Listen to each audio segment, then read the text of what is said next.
இந்த ஜபம் எங்க போயிருக்குன்னு சொன்னா அது அந்தமான் போய் நிகழ்வாத்து போய் அதுக்கு காஷ்மீர் போய் கன்னியாகுமரி வந்து அமெரிக்கா போய் இப்படி நான் எல்லாத்தையும் ஒரே டைம்ல போட்டு பதிவிடுவோம்.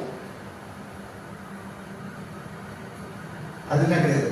ஏன்னா எல்லாத்துக்கும் நம்ம தனித்தனியாக ஜெபிக்கிறதுக்காக நம்ம என்ன செய்வோம், என்ன போகல நம்ம மைண்ட்ல வச்சிருக்கோம். அல்ல சொல்லுவோம், நம்ம மைண்ட்ல விண்ணப்பத்தை வச்சிருக்கோம்.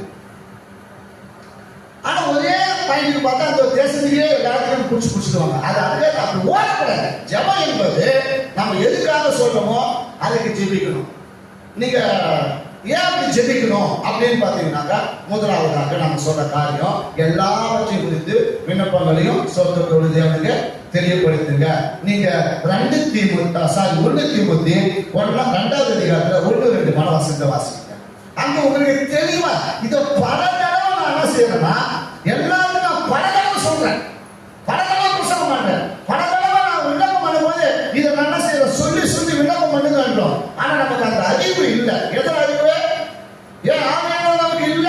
பிதாவே நாமே நம்மளுக்குள்ள இருந்து நமக்கு என்ன செய்யல, போதிக்கல, ஜெபிக்கல. அந்த வருஷம் நமக்கு என்ன செய்யல, கட்டப்படல. அல்லேலூயா சொல்லுவோமா? வாசிங்க.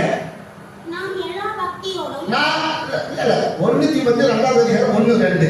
நாம் பிரதானமாய் சொல்லுகிற புத்தி என்னவெனில் எல்லா மனுஷருக்காகவும் ஜெபங்களையும் வேண்டுதல்களையும் ஸ்தோத்திரங்களையும் பண்ண வேண்டும். நாம் எல்லா பக்தியோடும் நல்லொழுக்கத்தோடும் கலகம் இல்லாமல் அமைதியுள்ள ராஜாக்களுக்காகவும்